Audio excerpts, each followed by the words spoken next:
Hello, everybody. Welcome back to Killing Time with Kayla. I know we didn't have an episode last week, and that is because of what's been happening in Los Angeles over the last week and a half, almost 2 weeks, and that's with the Los Angeles fires, which have been absolutely devastating. I know those of you who don't live in Los Angeles have been following it. A lot of people who have reached out to me to check in on me, and it's been very much appreciated.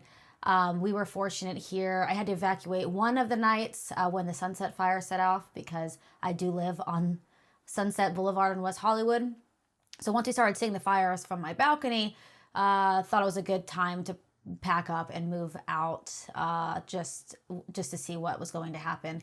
Fortunately, they were able to contain that fire very quickly, but I can't say the same for the other fires that are still going pretty strong, especially out in the Pacific Palisades, the Eaton fire. So my thoughts are going with everyone who has dealt with this in the most extreme way, those who have lost absolutely everything, homes, pets, loved ones, businesses. It's just been devastating. It's still going to be a long road ahead to get Los Angeles back on its feet. Those of us who weren't directly affected can only do our part, which is what I have been trying to do and will continue to do. So anyone who is watching this who has been affected and needs me for any reason, please don't hesitate to reach out. We're all working together to get the beautiful Los Angeles back to where it was before. Now, with that being said, again, we did take last week off. I had the intention of doing last week's episode prior to the fire breakout, on the new Wolfman movie, Universal's Wolfman. I was headed to the movie premiere, was really excited, was planning on interviewing some of the stars of the movie, Christopher Abbott, Julia Garner, talking to the writer-director Leigh Whannell, hopefully getting aware of with Jason Blum. But that did not work out because as soon as I was finishing up my hair and makeup for the event, I did get the notification from the event coordinators that the premiere was canceled, along with all of the other surrounding events for the film. Again, that was for obvious reasons. The winds had just started picking up, and then the next morning is when we all woke up and saw what had actually happened, the devastation that had already spread. But I did go see the movie last night. It's officially out today in theaters everywhere. And I enjoyed it. Here's the thing about me when I go see movies that I'm already excited about. Again, when we talk about Wolfman, this is a retelling of the 1941, original Universal horror monster classic. And when I say this was a reimagination. Leigh Whannell, who's one of my favorite directors ever, mostly because he created my favorite franchise ever, which is the reason why I am probably so fucked up in the head. Leigh Whannell is the reason we have the Saw franchise. So he can really do no wrong in my eyes. And then he has also been responsible for another very successful reimagination of an iconic horror monster classic, and that is The Invisible Man. And so when I heard he was going to be behind the new Wolfman, I was very excited. And I wasn't let down. However, this is my thing, and I'm really guilty about this. When I watch movies that I'm excited about, I am very quickly to walk out of the movie theater and be like, that was great, I loved it, 10 stars, go see it. But now that I'm doing this review channel, this review page, it is my responsibility to tell you all of my thoughts about the movie. Yes, it was great. I highly recommend you go and seeing it. However, there were some plot holes and inconsistencies and maybe a few issues I did have with the film. Not a deal breaker. Now I'm going to share those with you.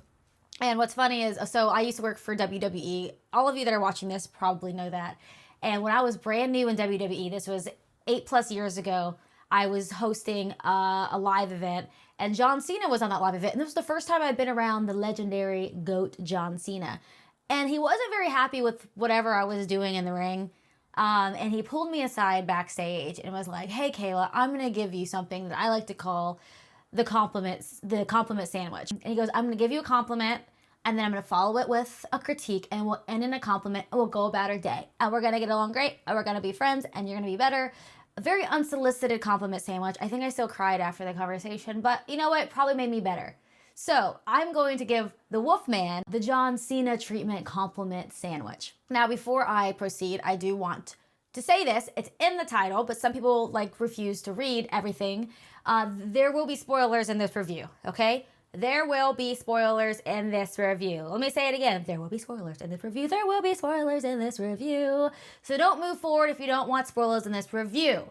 Okay? I don't need people to getting all pissy at me because you didn't heed my warnings, you imbeciles. Now, if you're still here, that means you don't care if they're spoilers or you've already seen the movie. So let's get to it. Here are my thoughts on the new Wolfman. Okay, so like I said, this is the reimagination. I say reimagination because Leigh Whannell didn't just remake the original movie from 1941 featuring Lon Chaney Jr. He reimagined it, which is also what he did with The Invisible Man. And I wish I could have had a chance to talk to Leigh, because I feel like that's got to be very difficult when you take on a project to give viewers a new look at something that's already been around for generations and generations and already has such an iconic standing within the film, industry, within horror. It's got to be really hard and intimidating to do, because if you fuck this up, you can lose your reputation that you have worked so hard to gain. Again, Leigh Whannell probably ain't gonna lose any reputation no matter what he puts out, because again, Saw. Okay? Saw. He's kind of got a hall pass for the rest of eternity in my eyes. Now let's talk the cast. Christopher Abbott, Julia Garner are our two leads. Christopher Abbott is our Lon Chaney Jr. He is playing Blake, the Wolfman. Then you have Julia Garner, who is playing his wife and mother to his child. I was 50-50 on this decision of casting. Christopher Abbott as Wolfman, absolutely. Look at him. Dark hair, dark eyes, dark dreamy eyelashes. He looks like a Wolfman. By the way, little insert here. Wolfman and werewolf, two different creatures. Wolfman, you get bitten, or in this movie, which we're gonna get to, scratched. If you get bitten, you get turned into a Wolfman. There's no going back. There is no antidote for Wolfmanism. Werewolves, on the other hand, like Jacob Black from Twilight, he is a man during the day, and at a full moon, he can turn into a wolf, and then he can go back, typically with no clothing, because he ripped them off during his transition. Now that we've got that out of the way, yes, Christopher Abbott, I think, was a perfect person to cast as Blake, as the Wolfman. Julia Garner was harder for me. I am a huge Julia Garner fan. Big Ozark fan, fell in love with her there. Her acting chops are just, mwah. Her ability to portray emotion with those eyes, she needs to teach classes. She did Inventing Anna, playing Anna Delvey, killed that role. Again, was able to really take on this character and convey emotion, and completely did this out-of-body acting experience where is that Julia Garner, or who is that? She did Apartment 7A. She is a phenomenal actress. However, going into this movie, I was like, I don't know if I can see her playing someone's wife and mother. And I think I was right. She did a great job. I mean, Julia Garner, again, I love her as an actress. I didn't buy her in this role. And I think her being cast in this role took me out of it several times. Okay, so the movie starts out with a very young Blake hanging out with his dad. They're having a father and son bonding moment in the woods in Oregon, where his cabin is. And immediately you just see his dad reeling on him, just yelling at him, scolding him for not listening or paying attention. And it all comes out of a place of love. But I was sitting in my seat being like, fuck. I was scared. I was about to get an ass whooping just watching his dad yell at him. And then it happens again 5 minutes later. And so it really sets up this relationship between he and his dad that just wasn't really a great relationship. And then we fast forward 20, 30 years later, and now Blake is all grown up, Christopher Abbott, and he has his wife, Julia Garner, and their little daughter, Ginger. And immediately, he and his daughter, Ginger, are walking through the city, talking about getting ice cream. You could tell they have a loving relationship, and then Ginger jumps up on these, construction cones, and then he's saying, get down, so not listening, and then he fucking starts yelling at her the way his dad used to yell at him. Okay, right then and there, this is so in the face.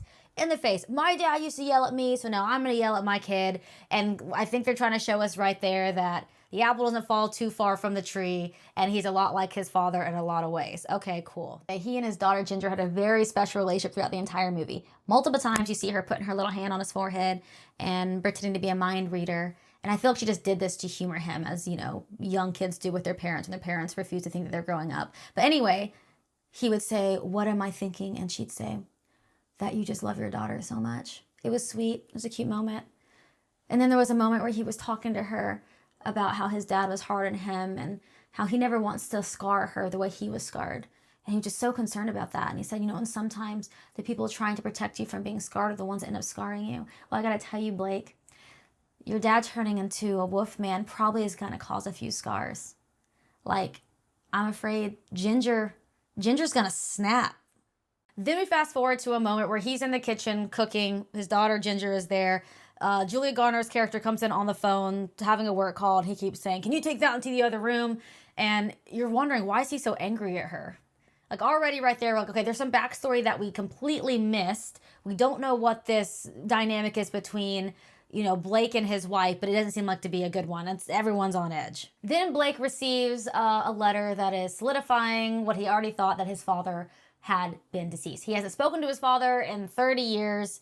But his father is now officially dead. He had been reported as missing, and now he is officially dead. Then another day, Julia Garner's character is coming out of her job. Christopher Abbott's sitting on the steps waiting for her. She sits next to him. They have this moment where he's talking about how they're not doing very well, and that she and their daughter should go with him to Oregon to go pack up his dad's things, and that he thinks it would just be very good for them. I'm sitting here like, what the fuck happened before? Are we getting a flashback of why y'all like hate each other right now? So anyway, they get to Oregon, they pull up at the gate where he thought that led to his dad's house, but it didn't. The next 10 minutes of the movie seem very unnecessary. You introduce this character that really we didn't need. He was standing creepily in a deer stand, comes out, informs Blake that he's not in the right place, but he'll get into the truck with his wife and his daughter, although he doesn't remember who this guy is. And he's so creepy, almost Predatorial-like. And I'm like, this guy's gonna do something. This guy, I was just ready, this guy, maybe he's like the wolf, just ready for something crazy to happen. No, he was just some random creep, and then he died. The part we all see in the movie where the truck crashes, and they're all hanging, trying to hold on. The guy that they picked up falls out and ends up dying. What the fuck was the point of that entire scene? I don't know. And then they started just moving really fast to the point where it was almost rushed. There were still so many unanswered questions leading up to that moment. They ended up getting into the crash because he swerved when he saw a figure standing in the road, which was the Wolfman, and that is what ultimately led to the disaster that led to the disaster. They end up getting out of the truck, running, getting into the cabin, locking themselves in there, all the while not realizing that Blake had already been, and this is what pisses me off, scratched. He was scratched by the Wolfman. I don't know, maybe I always thought you had to be bitten to get the transformation treatment. But apparently, you can get nicked by a fingernail, and bam, you are a Wolfman. So over the next 45 minutes of the movie, we're just seeing all of this kind of come to fruition. Blake, the first sign of him turning was when he could smell out something in the wall and found out it's where his dad kept his venison hanging. Tried some beef jerky that his dad had, which was weird to me too. No telling the last time his dad has been inside of that house. And he's like, here's some of my dad's beef jerky. Okay, because that's something that we would all do. Takes a bite out of it, his tooth falls out. He thinks maybe it's his jaw hurting because he hit his head on a steering wheel. No one really thought much of it. But then, he quickly started transitioning into this fucking wolf. One of the other signs that he was turning into some other kind of creature, he started hearing, loud thudding. But no one else heard it. But it was loud. And he starts searching the house, and then he opens this door, and you see, a large spider crawling on the wall. But his dog senses, his wolf senses, made it sound like it was super loud. So we're like, okay. Here we go. Here's it. Now it's in our face here. He's transitioning to a wolf. And then we got to this moment that kind of bothered me because it was underexplained and we never went back to it. But Blake is standing at the door. He's trying to hammer in nails to make sure whatever is out there can't get inside. Although in the meanwhile, what they should be afraid of is already inside with them. And he's turning and talking to his daughter and saying, I'm almost done. Everything's going to be okay. Looks at his wife, says the same thing, but then they're looking at him with not saying a word and looking confused. I was like, okay, why aren't they saying anything? So something I really liked about the movie is how they were able to use sound and sound effects to make sure that we, the viewers, could kind of feel and hear what the other was hearing. For example, the reason why Blake's wife and kid were looking at him like he was crazy and not responding when he was talking to them was because his ability to speak as a human had already gone out the door. He didn't realize that. They were watching it real time, what the hell is going on? And this is also when his wife kind of snapped into something is seriously wrong with my husband. And then when his wife and daughter was talking to him, the movie was able to whoop, whoop, whoop, whoop. And this is what Blake was hearing. And it sounded like he was in a water warp and he couldn't understand what they were saying either. So at this point, communication between Blake, his wife and daughter, gone. But I love that they took that direction with this movie. I thought that was really smart, and it really put the audience inside of the situation. They also did a great job with lighting and shadows and the way they cast them. Nosferatu could take a note on this. I mentioned that Nosferatu, one of my big critiques of it was that I understand it was a dark film, but half the time I couldn't see what was on the screen. This was also a dark film, but I could see everything on the screen that they intended for me to see. There were moments that you would see Julia Garner's character standing there, and you could see her. It was in a dark room, but you could see her face, you could see her expressions, and then you could see a little shadow in the back creeping down, and you knew, you couldn't see what it was, but you knew what it was. So the entire time this is happening, the original Wolfman, who caused the entire fucking situation in the first place, is still lurking outside the house trying to get inside. Meanwhile, there is also a Wolfman inside the house. The old Wolfman gets inside, there becomes this, they're all fighting each other. Blake Wolfman is still clearly human enough to know he wants to protect his family. And this was something I was trying to wrap my head around. When you're a Wolfman, how much human is left inside of you? Because clearly, he had just been recently turned into a Wolfman, so maybe it goes out the door at a certain point. But during this time, he knew that he didn't want to hurt his wife and his daughter. He wanted to protect them, and that's what he did. He killed the other Wolfman, just ripped a fucking artery out of his throat with his teeth. But here's where that question comes into play. We found out that the other Wolfman was, in fact, which you will find out, or you will have the feeling that it is the case early on in the movie, his father. His father, his estranged father from 30 years, was the Wolfman. But there was a moment in the movie, during the fight scene, that you thought Blake Wolfman was toast. And they were inside of the house, inside of his father's house. And the original Wolfman ends up grabbing Blake's leg and dragging him out of the house before Julia Garner's character, whacks him over the head with something. So do you think Blake's dad, Granddaddy Wolfman, knew that it was his son and his daughter-in-law and his grandchild in there? And was he trying to drag Blake out to protect the family from Blake? How much humanity was left inside Granddaddy Wolfman? Very curious, unanswered question. I would love to know your thoughts on that. So one thing I really enjoyed that Whannell and the team did with this movie was giving Blake characteristics and mannerisms that you would actually see in a wolf or in a dog. For example, at one point, Julie Garner's character sets a bear trap to capture Blake. He ends up stepping into it, gets his foot caught, and then he gnaws off his foot to escape. Something that a dog or a wolf would do. I was like, oh, neat. That's cool. Earlier in the movie, earlier in his transition, Julia had previously wrapped his arm when he had gotten scratched before knowing what was actually happening. Then at one point, all this blood was dripping off, so she unwrapped it just to find that all the flesh had been dissolved and rotten off, just leaving bone and blood and muscle. And then he jumps back and he starts going ham, gnawing on it. That was a little weird to me. I understand dogs lick their wounds. That's literally a phrase that we use. Go lick your wounds, not just go fucking motorboat them, which is what he did. That was a little weird to me, but whatever. One thing I really like is when movies give us a good callback. They connect the beginning of the movie to the end of the movie to give us a satisfaction and let us feel settled. And they did that. At the beginning of the movie, when young Blake was deer hunting with his dad, and they spotted the Wolfman from back then, they scurried up this deer stand to hide from him. The Wolfman was climbing and thrashing his teeth and growling and trying to get to them. He got distracted ultimately and scurried off. Fast forward to the end of the movie when now Blake is the Wolfman. He is trying to climb that same deer stand where now his wife and his daughter are hiding to stay away from him. But when he reaches them, and you see it in his eyes that humanity is still lingering. He realizes who he's standing in front of, his wife and his daughter, and it's very apparent he doesn't want to hurt them. She's holding a gun. His daughter kind of looks at her and says he just wants it to be over. She's all of a sudden so wise. Your daddy turns into a wolf man. All of a sudden, all his wisdom just gets seeped inside of your pores. And then the moment comes where he actually does jump at them. I firmly believe, and I'm sure you will too, he did it in order to scare her to shoot him. Otherwise, he knew she was not going to kill him. She pops him. He falls out of the tree stand.